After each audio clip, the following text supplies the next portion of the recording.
Welcome, welcome, and welcome. And want to thank you for joining us for part two of our Meet the Author live session. We are celebrating the upcoming release of Black Women in Education Leadership. If you joined us for part one, you know this series is about amplifying the voices, the stories, and leadership journeys of the women who make this book such a powerful collaboration. And today we continue that same celebration by highlighting additional contributing authors whose chapters bring equally important perspectives, experiences, and insights to this work. Each author in this collaboration represents a unique leadership path, yet together they tell a collective story, one rooted in purpose, resilience, scholarship, and deep commitment to students, schools, and communities. This session gives us the opportunity to hear directly from more of the women whose voices shape this book and whose leadership continues to influence educational spaces every day. We are honored to create space for these conversations and to lift the experiences of Black women who lead in education, often while preparing the next generation to do the same. So whether this is your first time joining us or you are continuing to journey from part one, welcome. Let's meet today's authors and we will continue this conversation. And first, I would love for Dr. Darby to please introduce yourself and share a little bit about who you are. Hi, everyone. Good morning, good afternoon, wherever you are in the world. My name is Dr. Lucretia Darby. I am a believer. I'm a daughter. I am a sister, an aunt, a friend, all of those things. But I'm also now a author, which I'm excited about. And I'm also a founding school leader here in the United Arab Emirates. If you're not familiar with the United Arab Emirates, it's most commonly known as Dubai. So I'm happy to be a part of this wonderful body of work that I hope will inspire everyone. Thank you, Dr. Darby. Dr. Nadia Bennett, if you would introduce yourself. Absolutely. Hello, everyone. As she mentioned, Dr. Nadia Bennett. I am the founder and CEO of an education consulting firm that supports leaders with their development as well as equity and anti-racism work. Before that, I was a high school principal and superintendent and teacher. So I'm a lover of education and the career. I am also a proud Black woman. I love all things Black. My dissertation work was on the lived experiences of Black women superintendents, and I'm excited to continue this journey about us and what we've experienced. Thank you, Dr. Bennett. Dr. Nicole Sese. Good afternoon, everyone. I'm so excited that we have this opportunity to connect this afternoon. My name is Dr. Nicole Sese. I've spent the last 25 years in education, serving in a variety of roles, including a teacher assistant, teacher, principal, executive director, supervisor. I'm deeply passionate about fostering the growth and development of both students and educators alike, utilizing strategic and intentional purpose so that they can reach their fullest potential. Again, thank you for this opportunity to share my story. Thank you, Dr. Sese. And Tanika Robinson, please. Hello, everyone. My name is Tanika Robinson. I'm hailing from New York City. And I, like many of these distinguished women here, have been in the education field for a little over 2 decades and have had the privilege of serving in instructional and administrative roles, but most proudly have been really invested in the K-16 space, really supporting school leaders in how they develop opportunities, not only academic, but vocational, while they're in school and when they're thinking about, post-secondary options. Really am fortunate to be able to have contributed to some really great work. But I think the most impressive or passionate role that I had is mom of 2 little ones. We are children's first teachers, and needless to say, they keep me on my toes, but, really are the inspiration behind the work and the chapter that I've contributed. So look forward to a dynamic conversation and sharing more. Thank you. And Dr. Rochelle Smart. Good morning, all of my West Coasters. I am Dr. Rochelle Smar, and good afternoon to everyone else on the East Coast. I currently serve, I like what Dr. Darby said. So I serve as a sister, a daughter, a friend, and I'm also a podcaster. In my full-time role, I work at UC San Diego, but on the side, I am launching my brand, The Hyphenated Leader, in the hopes of filling the gap for EDD holders to save space for ourselves, not just in higher ed, but also in the community. A lot of my research is on Black students' experiences in service learning and community engagement, and so I really hope this opportunity to share my story of how I started as a community organizer, went into higher ed, pivoted to association that was international, and now coming back to doing something for myself. So I'm grateful for the opportunity to share my story. Wow, absolutely. Love it. Thank you, thank you, thank you, thank you. And so with that, you can already see that we're going to have a dynamic conversation.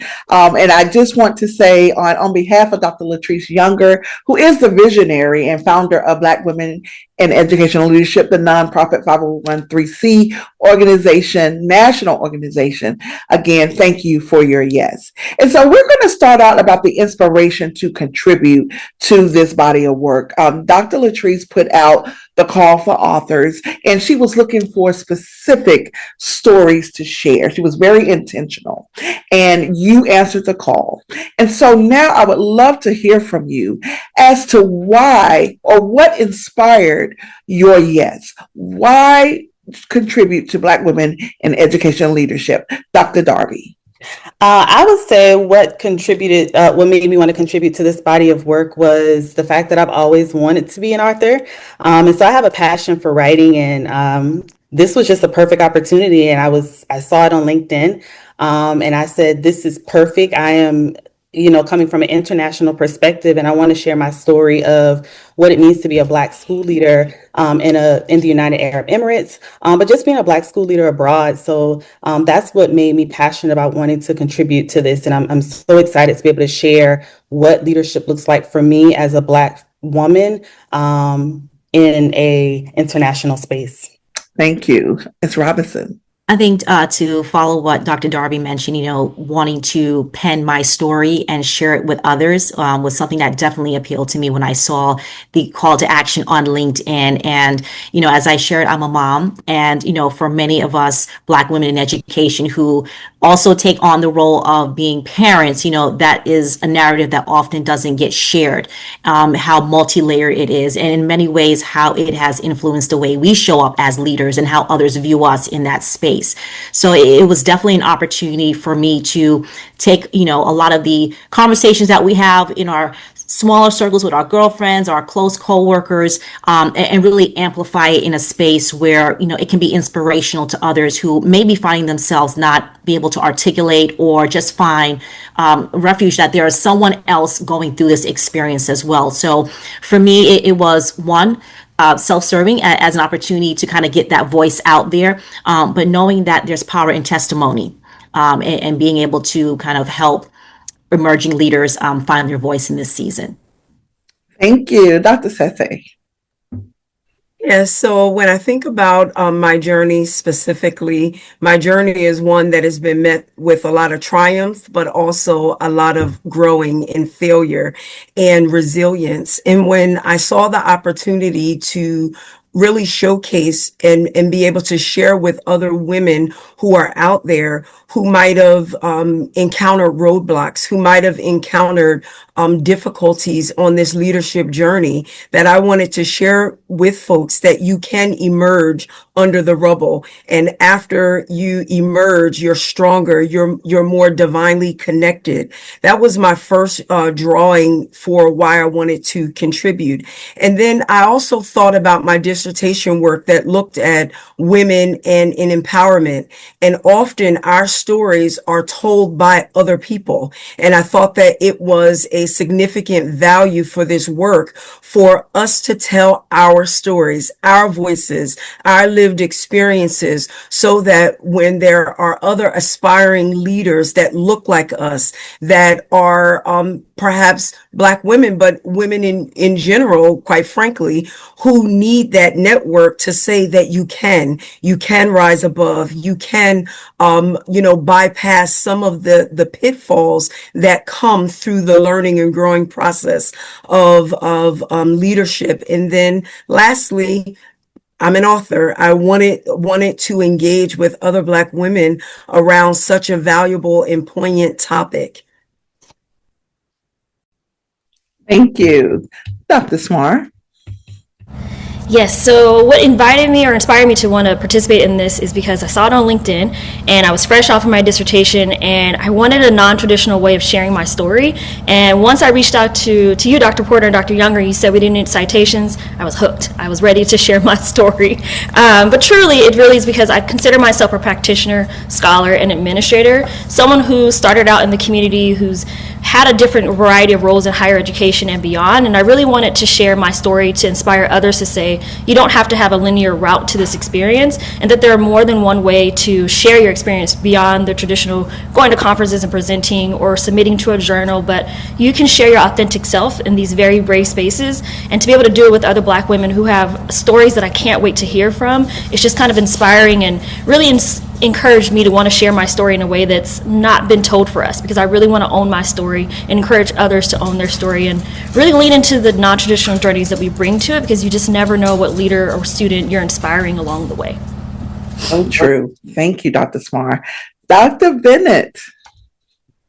Yeah, so I would echo a lot of what has been said. The first thing that drew me to this authorship is the fact that as Black women, our stories are not told enough.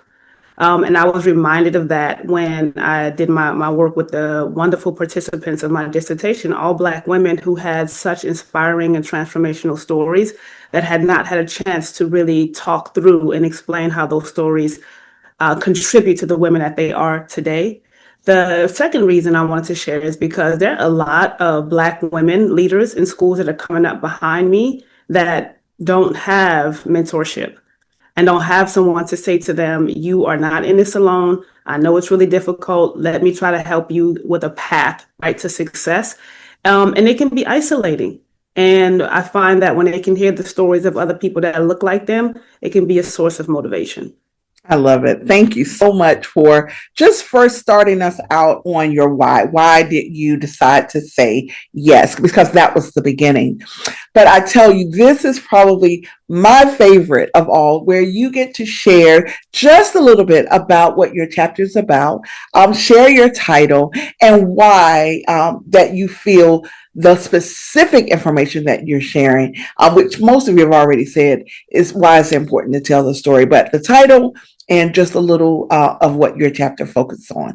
And we will go back in rotation. We will be up, and I'm going to ask Tanika, if you would please start, and Dr. Darby, if you would please go next. Yeah, so my chapter is Saving Grace, looking at leadership through that lens of motherhood.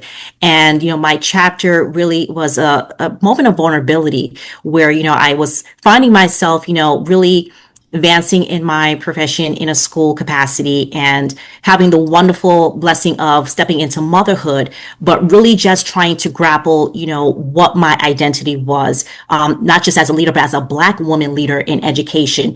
And, some of the weight that I had to kind of wade through in order to reconcile, who I was becoming, in the lens of becoming a mother and just how I handle the perception of others in the school space, and being able to just step away and come to a point that grace was what was most important, not just for, the outward work that I was doing with the teams that I was leading and all of the things that goes into school operation on a day-to-day basis. But really as a leader, for Black women, we have to learn to lean into ourselves. And we are no good to the work, the impactful work that we do with school students and the leadership teams that we support, if we don't pour into ourselves and say, you know what, I need this. And for me, being a very new mom at that point, it was in the moments of vulnerability where I was just with my child and say, what does leadership now look like for me? And, on that theme of grace and vulnerability, those are the things that kind of centered me on humanity. And, Dr. Sese, you really hit on it, is that a lot of this is not reflected in how others perceive us and even how they regard us as humans in this work. So for me, it was one of the life catalytic moments where, motherhood kind of shook me and said, you've got to let go of all the things that you thought leadership embodied, in terms of like being this invincible, unshakable, infallible person, and be like, you know what? All of that has to go. And, one of the things that I would hope someone reading my chapter would take away, especially, for Black women who I've come across and they're stepping into motherhood, especially at this point in life where they've advanced a little bit, and they're trying to reconcile, home and work responsibilities, is that you've got to prioritize what's important in this season. And when you're able to do that and step into, whatever leadership capacity you're in, others are going to view you with that authenticity that we often pride ourselves wanting to convey. And there's a different, currency, as I tell people, relationship is currency. And for many of us in the education space, that is probably the single most important thing when you're trying to establish yourself as a leader and have credibility. And even for people to, again, just see you as a full human, and just kind of bringing fullness to the stories and the narratives that we have. Thank you, with Dr. Darby. My chapter is called Navigating the Shores, my journey of resilience as a Black woman in leadership. And so my story is it walks you through a journey, as Miss Tanika said, of just how I started. I've only been in school leadership for 5 years, and so I'm pretty new, still navigating my way in leadership and still learning lots of lessons along the way. And so I wanted to paint a picture to the readers of how I got started, my journey from high school into college. And so I kind of start off with a brief journey of that. And my first career choice was not actually education, but it was journalism. And so I walked the readers through what that looked like for me and how I made that decision. But most of my chapter talks about just the resilience and the grit and grace that I had to adapt and have to be in this space, especially being that all of my leadership experience has been overseas. And so being overseas, most people think it's glitz and glamour, but it's actually not when you're in the leadership space and you don't see people that look like you. And I think it's actually more people that don't look like you in these positions. And so you have that experience of how do you navigate this, and just going back to what one of the authors said about having a mentor, and I haven't been able to have a mentor in this space. And so I always kind of find myself being the leader that I never had. And so that's actually kind of tough in transparency, because I'm learning how to navigate. I'm dealing with cultural differences, belief systems. And so how do I lead, and how do I make sure that I'm authentic? And how do I build those connections with people who don't look like me, who don't believe the same thing as me? And so part of my story talks about how do I advocate for my teams as well. One thing that I found challenging is working aside leaders, and I tried to advocate for these teams. And then I would have the backlash of when I advocated for them. So I kind of walked through that journey without giving the whole thing away, just what it means to advocate for my team. But most of all, I think, as Ms. Tanika also said, my well-being, prioritizing my well-being. That's one thing I'm learning, and I've had to learn throughout this experience.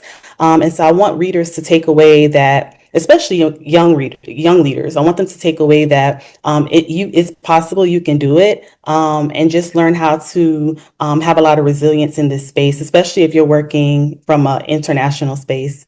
So, thank you for that, Dr. Sese. Yes, so a few years ago, Gloria Estefan wrote a song, Coming Out of the Dark, and that was a fitting title for my chapter, because my chapter explores the lessons that I had to engage in around self-acceptance, self-discovery, and forgiveness after a catastrophic experience happened during my principalship. And during that principalship, at that time, I had encountered a lot of attacks, a lot of ridicule, a lot of resistance when I was standing between what was good for the community and what others wanted to see happen. And that was often motivated and not for the greater cause. And when I think about my chapter and the learning that I encountered, I came out of the dark. I was a person, and Miss Robinson shared this, that I identified myself with my work. Every accolade, every accomplishment, that is all I saw myself. And when other parts of my life had been failing or not prospering in the way that I wanted, I found solace in the fact that I was an effective leader. And when that experience happened, as Dr. Darby said, as a woman of faith, I too, a woman of faith, I began to understand the purpose of finding your identity in Christ first and not the work itself, that I am only a willing vessel to be used by God in the work, but the work is not my identity. So my chapter really explores briefly that experience, but what does it mean to accept the reality of the circumstance that you're in? What does it mean to be a forgiver of self and others when you know that what had been done was intentionally done to really ridicule and ostracize and separate you from the work and the passion that you were doing? And my chapter explores self-discovery. Out of the rubble of my experience, I became a new person, one that is still a lover of the work, but I tell you, one that believes in balance, one that believes in identity outside of the work. And my effectiveness has increased because of the acceptance and the forgiveness and the self discovery that I encountered when I came out of the dark. Wow. I'm telling you guys, you are going to be in for a treat reading these chapters. Dr. Smar. Oh, so the title of my chapter is Grace, Resilience, and Grit. So we've talked about it, a bunch of the authors already talked about it, but I really started to write my chapter as I was in the chairship of leading the International Association on Research on Service Learning and Community Engagement. It's a 25-year organization, primarily made up of senior level administrators and faculty members who do research on service learning and community engagement. And so I talk about how I came up through the ranks as a member and was able to lead this organization as a mid-career professional. I believe I got the chair. I nominated myself to the board prior to even dreaming about getting the doctoral degree.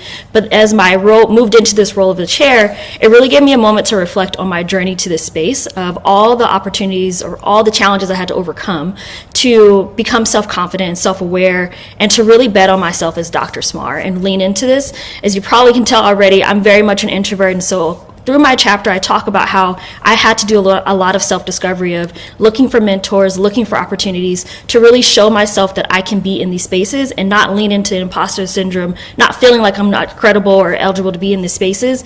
And one thing I wrote in the chapter, because my favorite author is Zora Neale Hurston, and it's a quote I have everywhere, is, if you're silent about your pain, they will smile and say you enjoyed it. And I do not enjoy being underlooked or being the underdog or being underserved. And at the same time, I know also as a woman of God that I can do all things through Christ Jesus that strengthens me. And so my chapter really is about sharing the journeys that I've had through various roles in public, private, Ivy League, dual campuses on the East and West Coast, of how I've overcome some setbacks of being headhunted for a role at an Ivy League organization for this position. And then I get to the position and it's not what I expected it to be. And so I had to cry out to God in the bathroom saying, Lord, what is there for me to do? What can I do? Where will you take me? And he answered my prayer and brought me back to California.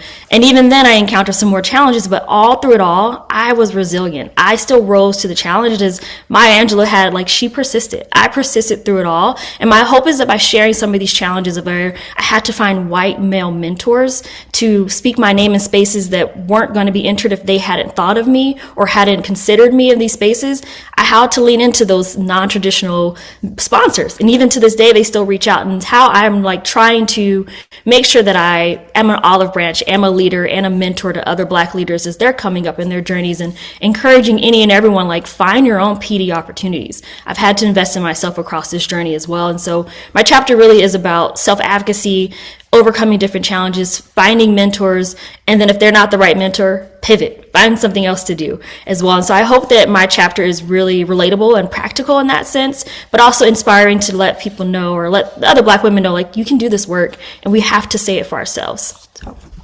Thank you, Dr. Smart. And I would say that Dr. Younger, during the first session, spoke on that imposter syndrome. She says, you belong here. Stop it, right?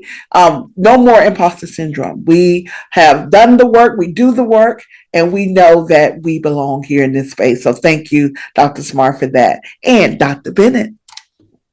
Absolutely. The title of my chapter is Rooted in Calling, the Transformation that God Designed for Me.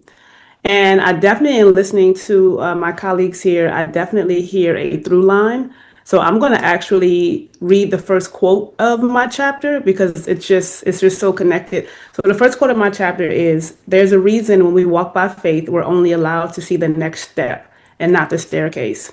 The staircase is too high, too hard, too big to conceive. The staircase is intimidating, frightful, but when climbed with intention, requires personal transformation. That's why it's inconceivable to us and why God only allows us to see what we need today and no more." The reason that I opened my chapter with that quote is because with all of the challenges that came along with being a successful Black woman in leadership, if I had known all of what I had to go through, there's no way I would have signed up for it. If I had known the sexism, the racism, the rejection, the just basic levels of unkindness in community and in humanity, I would have said, thank you, but no thank you, God. I will sit on this couch and do something else. However, what I did realize, and this is hindsight speaking, right? And what I share in my chapter is that God also did use my choice to take that step forward to transform me so that I could become the woman that He needed me to be. Right. So it was through rejection that I became a woman who no longer needed validation from others. Right. It was through that, racism and sexism that I actually realized that I'm someone that is to be hated on. Right. There's a reason that they don't like me. There's something that I'm doing, something that I'm saying, something about my success, how I present myself that's making you terribly uncomfortable. That actually built my confidence and made me see myself the way that He sees me. Right. And it made me, for the personality that I have, and I absolutely get this from my mother, it made me say, oh, okay, you're going to underestimate me. You're going to treat me that way, then I'm going to show you. Right. And I also needed that level of just vigilance and commitment to the work for myself and for my own growth. So I really would like for people to look at this and say, well, first of all, I don't think that it's a coincidence, the faith that is spoken about in all of our chapters, right? And again, I shared with you guys that my dissertation is on the lived experiences of Black women superintendents. And one of the themes that came out of that was God and spirituality. And so I think someone just put it in the chat, like, we as Black women in this spaces being a light and understanding who we are and why we're there to serve. I think that's a key thing that cannot be overlooked, because the world doesn't want us to see ourselves that way. Powerful. Again, audience, if you have questions for our authors, please use the Q&A so that we can, at the end, go by and answer those questions. Thank you, authors, so far. And so we're going to move into the message, the takeaways for the readers. We have shared our journeys. And one of the things that Dr. Younger wanted to make sure is that not only we talked about our victories and our achievements, but we talked about our struggles and our obstacles as well. And that you have done. And so what message do you want your readers to walk away with?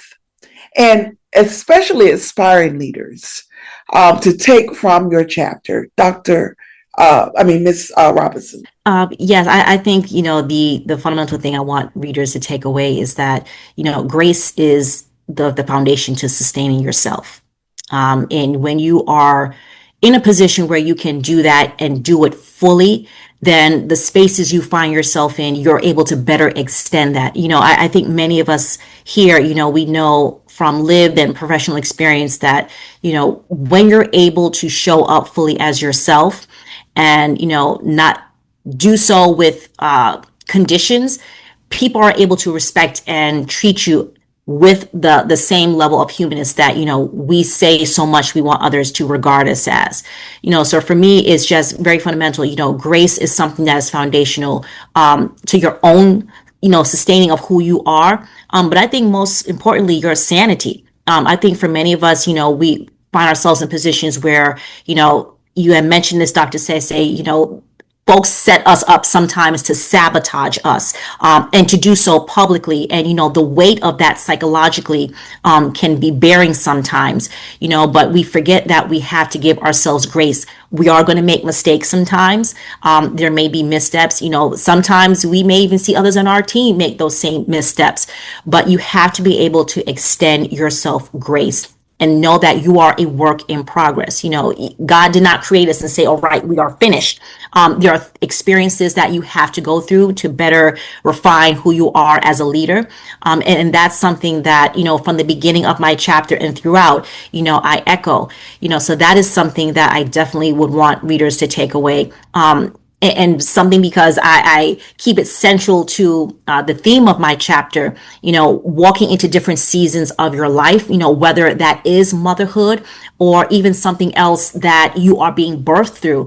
And, I was very mindful to kind of center on the transformation that you go through when you're in seasons of being birthed from where you are in terms of struggle to where you are on the other side. And I think, Dr. Benny, you articulated so well in terms of the analogy of like the staircase, and, moving beyond. So that's something that I would hope that a reader would take away and really internalize as inspiration. Dr. Darby? I would want readers to take away that you don't have to shrink or minimize yourself to fit into these spaces as a leader. I think sometimes as a Black leader, especially from my experience, I've had to deal with a lot of imposter syndrome. And oftentimes I would wonder, do I belong here?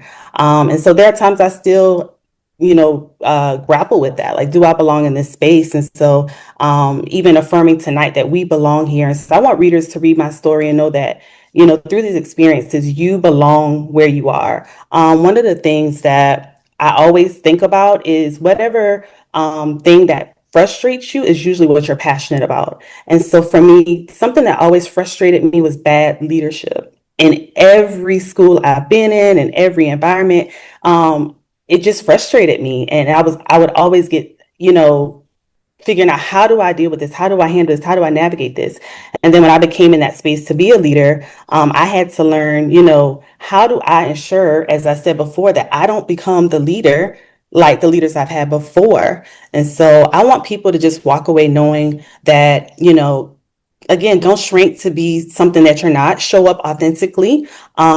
Speak up in those rooms. Don't feel afraid to say, what's going to be for the good of your team. I'm really big on advocating for my team, advocating for their well-being. And another thing I want an Aspire leader to think about is your well-being, prioritizing your well-being. I think that was one thing that I had to learn in the last few years. How do I ensure I show up for my team, but how do I also show up for myself at the end of the day to make sure I'm my best self? Because if I'm not my best self when I walk into the building, how can they become their best self?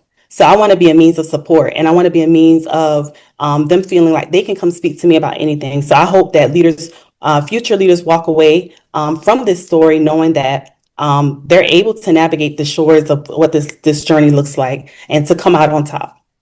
Thank you, Dr. Sete. Yes.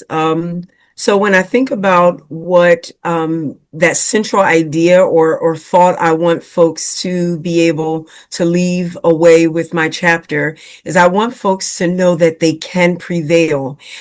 As you were saying, Ms. Robinson, and certainly Dr. Bennett, when we go into these leadership positions, you're often bright-eyed and bushy-tailed. You feel like you can change the world, and we've been called to do such great work. And when you encounter such great opposition, when you're like, hey, we're all here for the sake of the children, right? We're here for the sake of the community, right?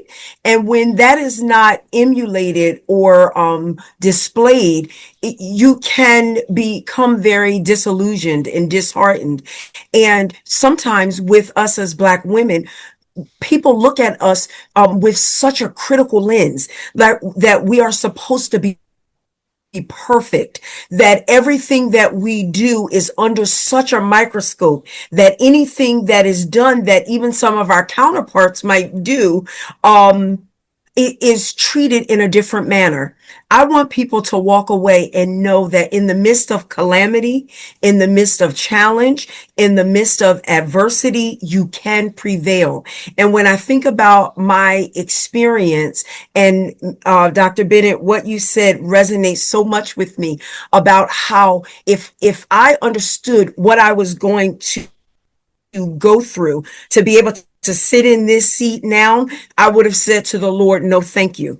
And when I think about what God has been able to move me into as I've grown and developed, it was because I was able to prevail. I was able to stand strong in the midst of really an ungodly experience, but I was able to stand in my faith so that I can tell the story of others, that you are not perfect. We are going to make mistakes. You don't have to go into these rooms thinking that you have to be the spokesperson or the mouthpiece for every Black experience, every Black woman experience, that you, as you said, Dr. Darby, can show up authentically you.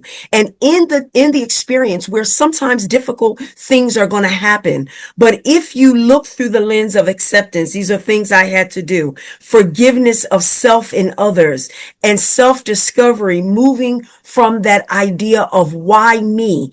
I've done these things, God. I've been doing these great things for this community. Why would this be my plight? But when I began to look at me having self-discovery of why not me, this is meant to teach you, to grow you, so that you can be stronger on account of it. Those leaders undoubtedly, like myself and like every distinguished panelist, will be able to reemerge victoriously. I want people to know you can prevail no matter the experience you encounter. You can prevail. Thank you for that. Dr. Smar. Well said, Dr. Sese. And I'll just tune in and say what I want people to share or learn or take away from my story. The message really is about that resilience, that you can bounce back and that you can self-advocate for yourself, and that at the very end of the day, you're all you got. But guess what? You're not on your own. You've got all of us Black women rooting and cheering you on as well, because we've blazed some really wild trails so that you can do whatever you want to be successful in whatever space you want to be in, and that you can overcome these challenges. You got to have a little bit of grit. You got to put on those bootstraps. You got to lean into your word. You got to find your community. But really what I want you to take away from my story is that you can do this. You will overcome it. And there might be some tears that you might have to cry on the way to get there. But be resilient. If you have anything, you have yourself, and you have faith in yourself that you can do it. Take the first step. As Dr. Bennett was saying, like, God only gives us a little bit of the picture, because he gave us a full thing. We all said we'll shrink away, like, yep, no thank you, God. I think I'll just go back and work at J. Crew and ring up some clothes. That's what I want to do. But God has placed me in higher education, and I am resilient because of all the things that I've overcome. And I hope that that's the message that everyone can see, is that we're all going to encounter some challenges, but it doesn't last always. We're going to persist through it. And I hope that all the stories, and even some in my chapter, will inspire you to say, okay, these are just hiccups on the road path to my next success, my next journey. And it's just another testimony that you'll share along the way. And so I really want people to lean into grit, to grace, and really self-advocacy. What's the worst people can say to you? No? Cool. All right. When I was working at San Marcos, I used to just go around until someone told me yes, because I was relentless. I'm going to find my yes. Someone's going to say yes to my grand idea. And so I really hope that people take away just that self-advocacy, and that you are your biggest cheerleader and you can do it yourself, but you're not doing it so alone. You have all these other women who are cheering you on as well. Thank you, Dr. Smar. Dr. Bennett. Absolutely. So I will echo some of what Dr. Smar said, in that the biggest thing I want readers to take away is that it's not just you, and that our stories unite us. So one of the quotes that I use in my chapter is from the text, Their Eyes Were Watching God, where Zora Neale Hurston says, the Black woman is the mule of the earth as far as I can see. Right. And what she means by that is that in this society, she speaks about how white men will throw their load on Black men, and then Black men come home and put that load off on Black women. right? And we tend to carry so much weight. And that was intentional. It didn't just happen that way. That goes all the way back to the times of slavery, where it's my understanding through my readings and my research that they intentionally made the Black woman less feminine so that they could justify putting us in the fields with the men. And we have unknowingly carried that and continue that. And we carry so much. However, we don't talk to each other enough. It wasn't until I did my research that I referred to earlier when I realized, oh, I'm not the only Black woman that they put in a glass cliff situation. I'm not the only woman that they sent to the most difficult spaces where nobody else wanted to serve. I'm talking about spaces with high poverty, high mental health concerns. I have worked in a school where I lost a student to gun violence every single year. And I speak with women that look like me, and I realize, oh, again, it's not just me, right? And so the more that we understand the system, the more that we can do things to change the system, right? So understand that while we are fortunate to be intentional women that can learn from these experiences, we also have to understand the system that we are operating within so that we can do our part to shift that for the generations coming behind us. Thank you so much. I'm going to pause with my questions right now because we actually have several questions from the audience. So I do want to make sure that I do get them all in. So I will start with the first question that we received and bring everyone back up. And so LaKenya Montgomery asks, when and how? Oh, okay. When and how you can purchase the book. Okay, we'll share that with you. Definitely. Thank you, LaKenya, for asking that. And Henry Sese says, Black women, hi. He wants to say hello, everyone. Hi. And so we have an anonymous attendee's question. What does a typical day in the life look like for each author? And do you have other passions or hobbies outside of your profession? Great question. And anyone can jump in. Well, I would just be very transparent and say, my two children keep me on my toes. I've got a newly 5-year-old and an emerging 4-year-old. So they lovingly give me this beautiful salt and pepper that I've got going on here.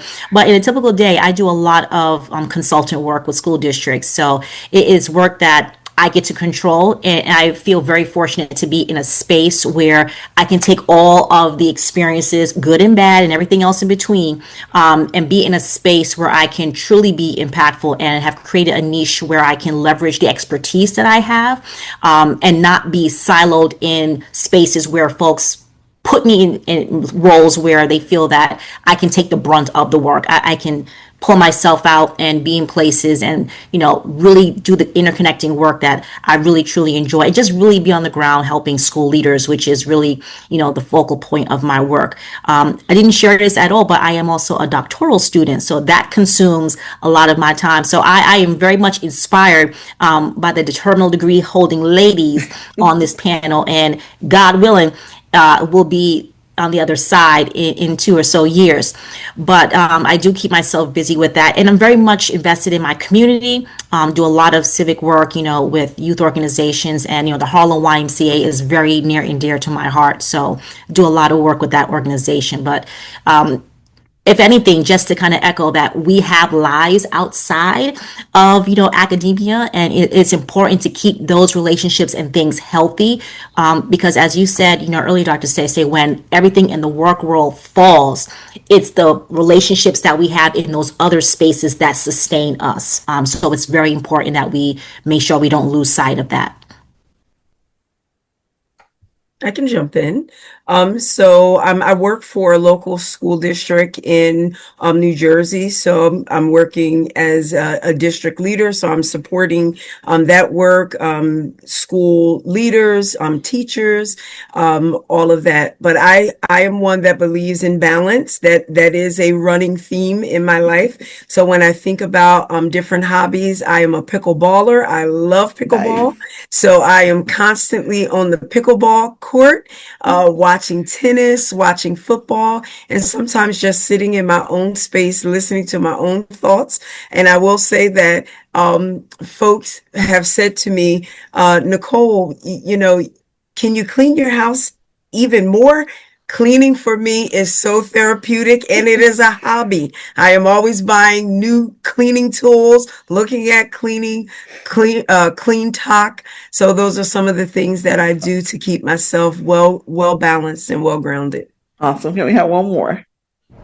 Sure, I'll jump in and share. I work full time at a Research One institution in Southern California, and so I do that very much from 8 to 4:30. But this past July, I started my own podcast, the Hyphenated Leader Podcast, just to create a space to share my own educational journey and stories with other women of color, but other practitioners that are wearing multiple hats throughout the day and throughout their many lives, and just really kind of shadowing what's happening in higher education and sharing real time how we are managing it, but also finding ways to find rhythms in our lives. I think Dr. Sase just said it's balance, but I'm leaning into the new word of rhythm. Rhythm sounds a little easier, maybe a little hippie-ish, but it flows for me a little bit. And so I do my work during the day, and then in the afternoons and evenings, I'm working on the podcast and getting that ready for season 2 to launch in a few weeks. And what's really exciting to me is that I'm interviewing some of my colleagues who are starting their own kind of cohorts for women of color.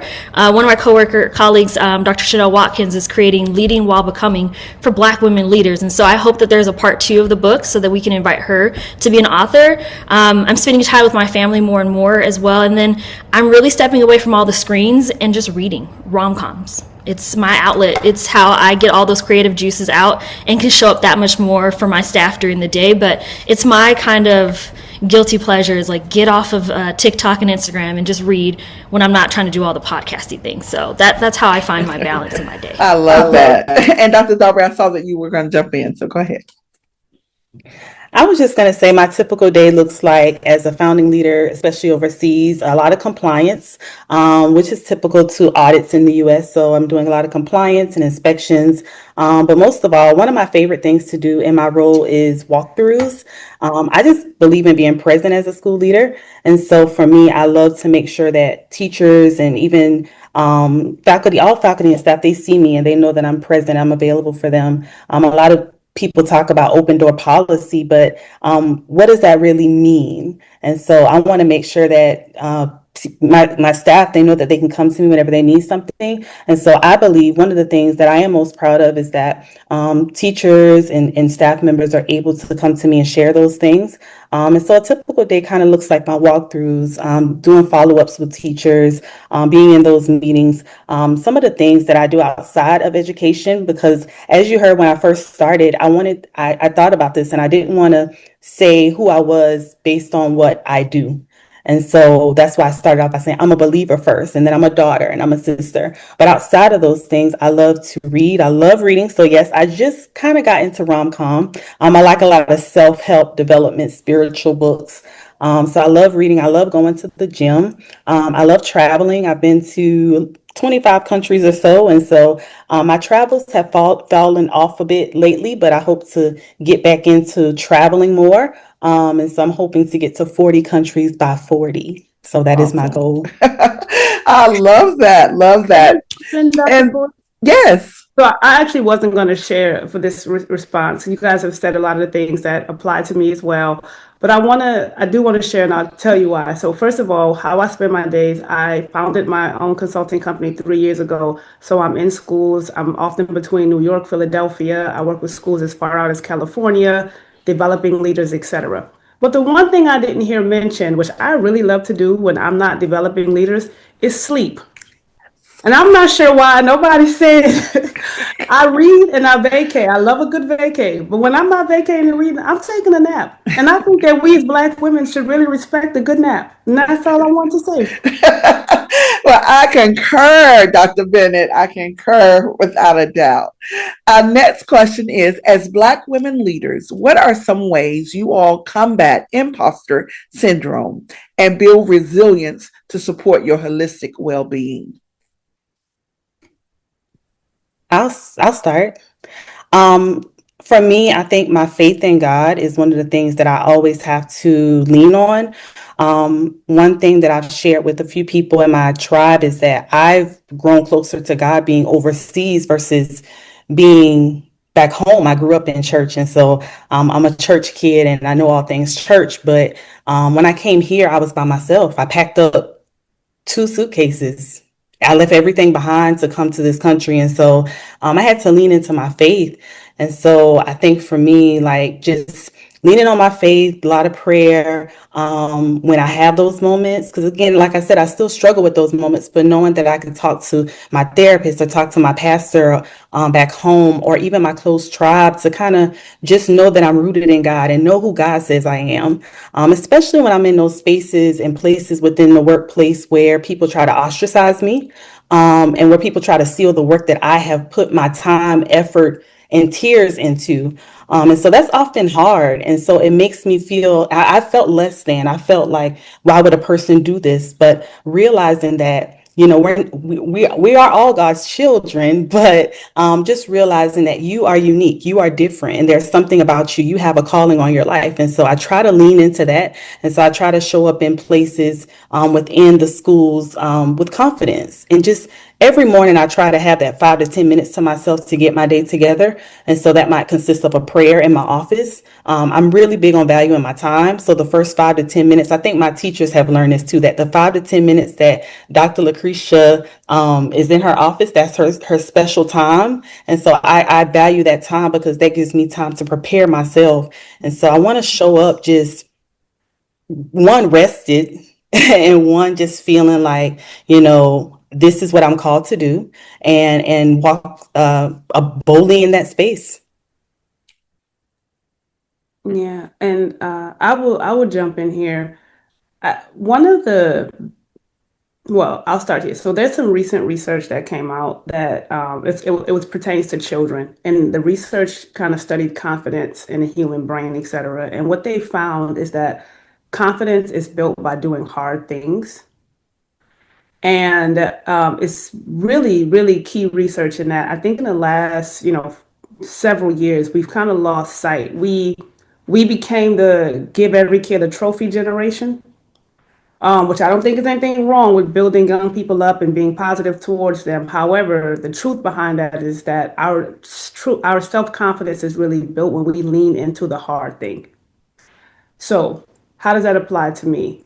When I, with a team of people, obviously I wasn't by myself, but when I, with a team of people, turned around one of the most failing high schools in North Philadelphia, as hard as that was, but when I come out of that situation, you can't tell me that I'm not her. Unless you went in there and you did that, and I was there for 8 years, and I did all the hard work, and I was in that building until 10 p.m. sometimes, and I doubled test scores, and I became one of the best leaders in the organization. There's nothing that anybody can tell me. So you can't, in that particular area of my life, you can't break my confidence because I did the hard thing, and now I can stand on what I've done. And so we sometimes forget that imposter syndrome, like that's a very true thing. And I've struggled with that. I also struggled with what I think is common for a lot of Black women growing up in this country. It's just like general self-esteem, because they tell us our hair isn't right and something's wrong with our skin color and all those different things. But you got to do the hard thing, because that's really how self-confidence is built. It's not built by staying comfortable. So that's one big thing. And the second thing is that for many years of my life, I spent a lot of intentional time working on myself and going into the depth of not just hard work in my career, but hard work on self. So that might include therapy, that might include reading certain books, some life coaching, whatever that thing is, whatever your outlet is. But understand that those things happen and are set up to stop you from fully becoming who you are and walking in the path that's designed for you. So you have to do your intentional work to overcome those things, and don't let it be a distraction. Okay, do we have one more? Yeah, I'll chime in and share that one way I do combat it, very similar to Dr. Darby. I certainly lean into God, and at work, we all have to do professional annual performance reviews. And so instead of waiting till May to write out my accomplishments, I keep a little tab on my Notion board of all my accomplishments, both at work and when I'm doing it individually in my own personal life, so that when I do feel like I'm being questioned or like doubted about something, I check that, and like Dr. Bennett just said, like, oh, I'm that girl. I can overcome this. Like, I have stats and figures that show that I can do X, Y, and Z. So why are you trying to doubt me? And one thing my mom always used to tell me is that they'll need you before you need them. And so sometimes I just fall back and let people do what they do. and they'll come back around. And then I'm not gonna say I told you so, but I'm gonna say you needed me, right? So I think that's how I try to combat it, is like just really hype myself up and really just believe that no, I deserve to be in this space. I'm not gonna shrink or try to belittle myself or try to make you feel comfortable. Like, I'm here for a reason, and you're going to respect me, and all these faces and facets of me you're going to respect. And one thing I do for my birthday is I write down, because I'll be 40 in a few weeks, what are the 40 things that Rochelle has done? And I keep that, or I'll keep that for this year just next to me, so I can see all the ways that I've accomplished and thrived and done really well, so that whenever I am feeling kind of down and out and like, ooh, what's going on, I have that to fall back on, in addition to a little book of scriptures that I have to write during lunch to remind myself, like, I am God's own chosen daughter. So it helps me find that kind of rhythm as well, so that you can bounce back against anything. So I love all of those. Thank you for that. Thank you for that question. All right, and we have another question, and how have you personally navigated pushback from other Black leaders or colleagues? I'll jump in on this. I think first to acknowledge that it is disheartening when you have folks that look like you in spaces where you would think we're all on the same page with wanting to advance opportunities for young people, improve our communities, and they're trying to like stab you in the back while you're doing all these things. And one of it is realizing that the saying all skin folk ain't kinfolk, and just being able to treat people as they are. And I think for many of us as Black women, sometimes to a fault, we extend that grace to everyone, and just being able to say, you know what, until people prove otherwise, treat everyone the same, and understand that we're camaraderie around us and community needs to be shared. Just exercising some discernment, and that's just the main thing that I have found when I found myself, unfortunately, in spaces where other Black women have undermined me, or sometimes people will set you up publicly to fail because they want to make a spectacle of you. But to echo everyone here being, women of God, sometimes God will use that for your setup for the next thing that He has to prepare you for. So I would just say that lean into discernment when you're dealing with folks in spaces like that.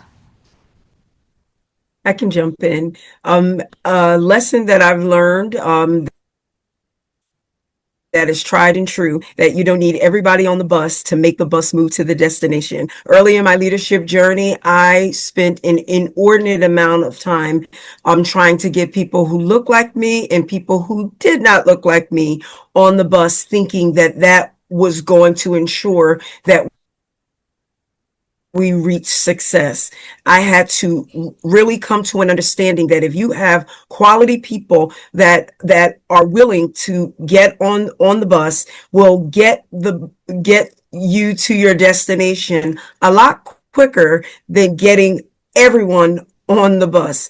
The second is, this is a human experience, and there are times when folks are just going to be uneasy around you. Someone shared that in our greatness, when we are well called and well identified and walking in our purpose, people are going to struggle. And a part of my chapter is learning how to walk in that forgiveness.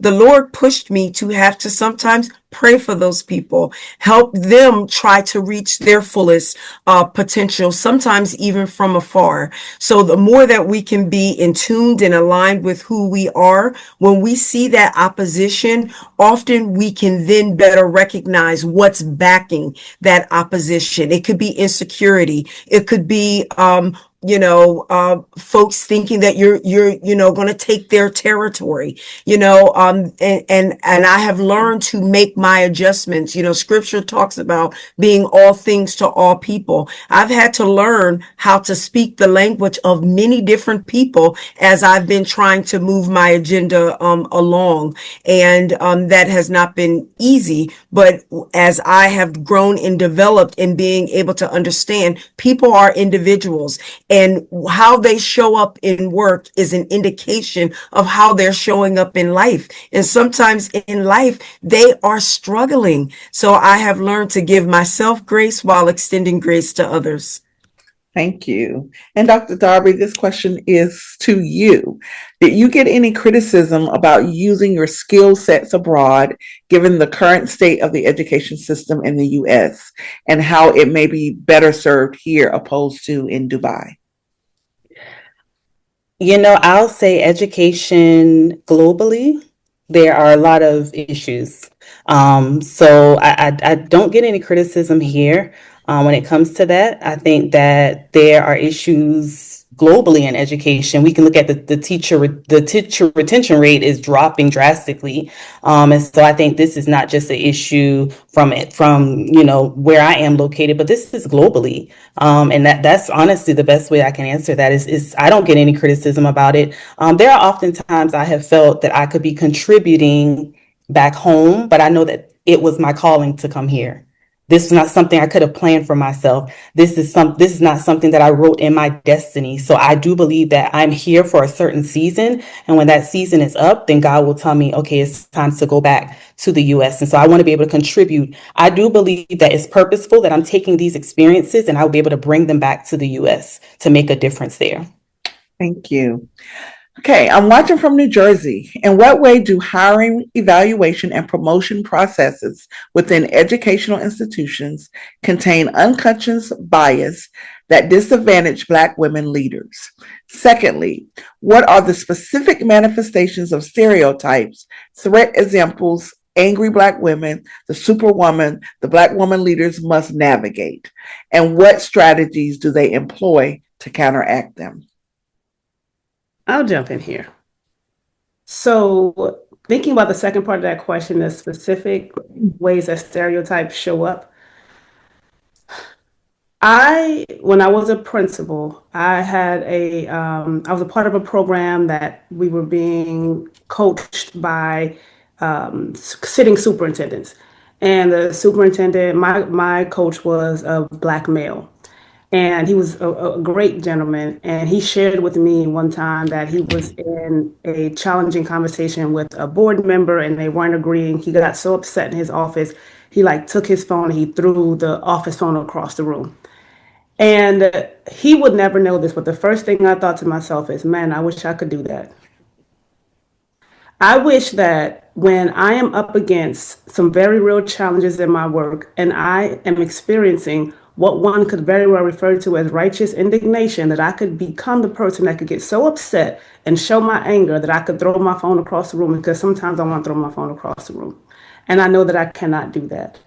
And that is the experience for many of us in this role, and is aligned to misogyny and sexism, et cetera, that women are always supposed to be kind and sweet, and we're not supposed to have that true emotion of anger. But when you love what you do and you're passionate about what you do, you are going to get mad sometimes. And that's not necessarily allowed for us. What I will say is that I experienced a lot of that early on in my career. And it shouldn't be this way because I shouldn't have to prove myself, but once I did become more established and people understood that I get results, then I was kind of able to do whatever I wanted to. Again, I'm not saying that that's fair. I'm just speaking that that's the truth of my experience. And when we're thinking about like unconscious bias, I've seen everything from women that intentionally change their names on their resumes so that they can get past that first round of review and people can actually look at their experience and what work that they do, as opposed to shutting it off at the first sight of their name. I have heard stories, and not just heard stories, because again, my dissertation work was on this. The Black women that, because they are standing up for the Black children in their district, being threatened in the community, and people walking up to them in the grocery store and literally saying, I don't like that you're using our funds to help those kids.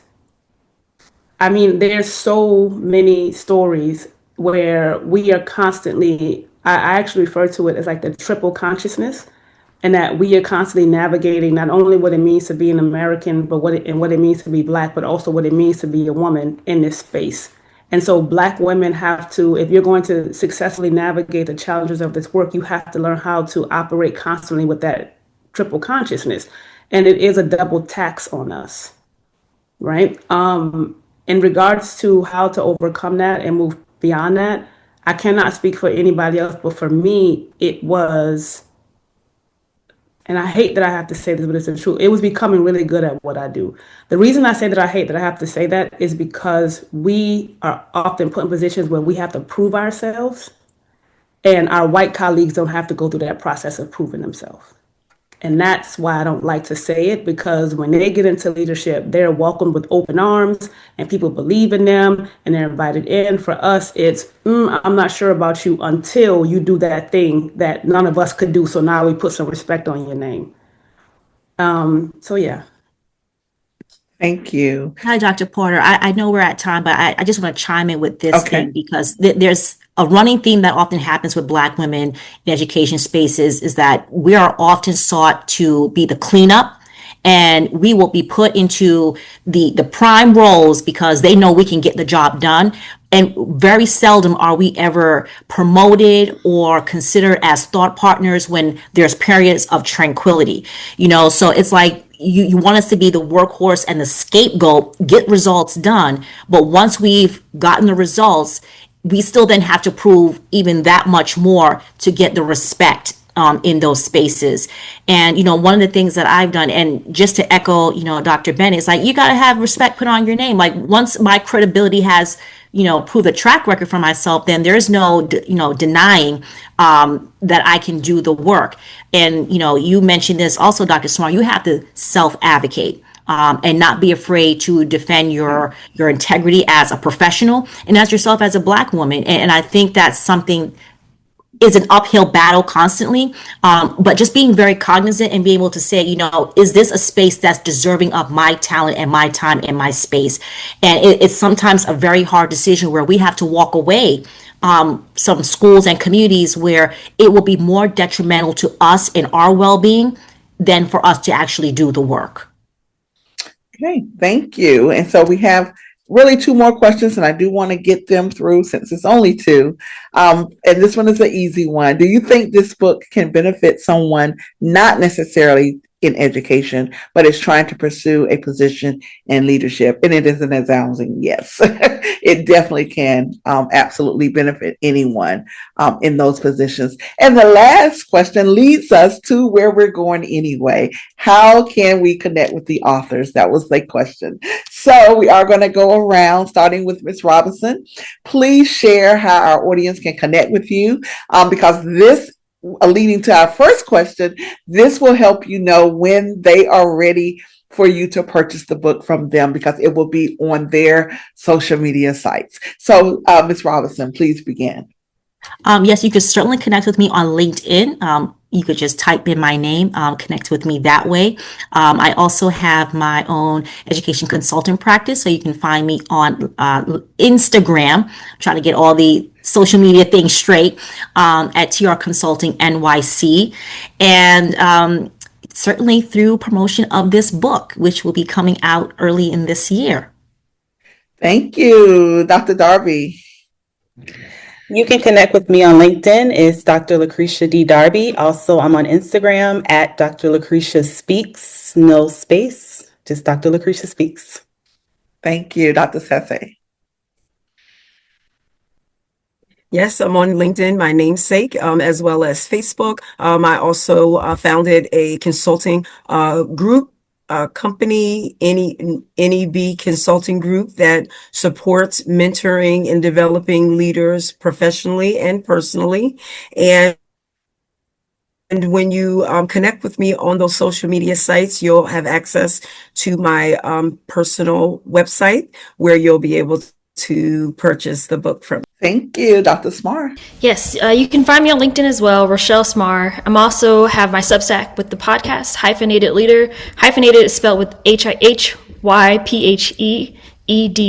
space leader, hyphenated leader. Substack is there. If I can figure out how to put it in the chat, I'll do that too. I'm also on Instagram as well at the lovely Rochelle or the hyphenated_leader as well. Thank you, Dr. Bennett. Yes, you can also find me on LinkedIn. It's Dr. Nadia A. Bennett. There you will also find a link to my website, which is nadiabennett.com. On my website, you will see the page for my consulting company, which is named When Brown Girls Lead. And you can sign up for our weekly newsletter that goes out through Brown Girls Lead. And you can also find more about how to work with me and my company. Awesome, awesome, awesome. Just amazing, ladies. I again want to say thank you to each and every one of you. Thank you to the audience for tuning in and staying on today, because we have every person that joined us earlier still here right now. So we want to say thank you for that. We do appreciate that. And as we come to close of part 2 of our Meet the Author Live session, I hope what resonates most is the collective power of all of these voices. And today's authors remind us that there is no single story of Black women in educational leadership. There are many. Each chapter, each journey, and each perspective adds depth, context, and truth to this collaboration.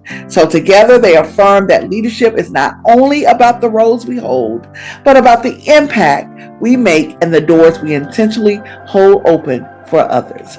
So please be on the lookout for our release March 2026. So we're less than 2 months away from the release of this book. Again, you will have the opportunity to purchase from any one of the authors that you so choose. It is Black Women in Educational Leadership, and it exists because these women chose to share their stories. We do have one last session that will be held on Monday, January the 20th at 7 o'clock, and that will conclude our live sessions for Meet the Author. So to our contributing authors, again, thank you for your honesty, your scholarship, and your commitment to lifting as we lead. Have a great afternoon, audience, and authors, if you could please stay on for just a moment. Thank you, audience. Thank you so much.